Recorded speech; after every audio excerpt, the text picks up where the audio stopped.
जब जब श्री कृष्ण का नाम लिया गया है, ऐसा कभी नहीं हुआ कि राधा जी का नाम न लिया गया हो। श्री कृष्ण को अमूमन भक्त राधे कृष्ण कहकर पुकारते हैं, क्योंकि यह दो शब्द, ये दो नाम सिर्फ एक दूसरे के लिए बने हैं और इन्हें कोई अलग नहीं कर सकता। लेकिन तब क्या हुआ था जब कृष्ण को राधा को छोड़कर जाना पड़ा? बिना कृष्ण के आखिर राधा कैसे रही होगी?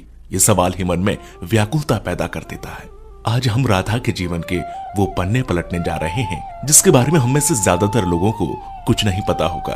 कृष्ण से राधा और राधा से कृष्ण को कोई जुदा नहीं कर सकता, लेकिन हालात और वक्त ने इन्हें भी नहीं बख्शा। यह हम सभी जानते हैं कि कृष्ण का बचपन वृंदावन की गलियों में बीता।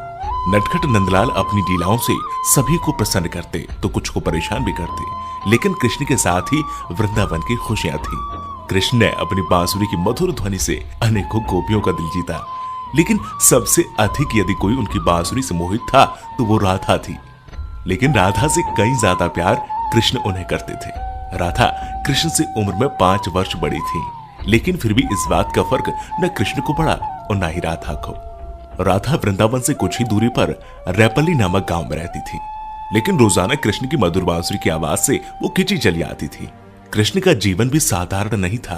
धीरे धीरे वह समय निकट आ रहा था जब कृष्ण को वृंदावन छोड़कर मथुरा जाना था। कृष्ण के दुष्ट मामा कंस का अत्याचार चरम सीमा पर पहुंच चुका था और एक दिन कंस ने उन्हें और उनके भ्राता बलराम को मथुरा आमंत्रित किया, और इसी बात से वृंदावन नगरी में सभी के भीतर एक डर पैदा हो गया। वृंदावन में मानो जैसे मातम सा छा गया था।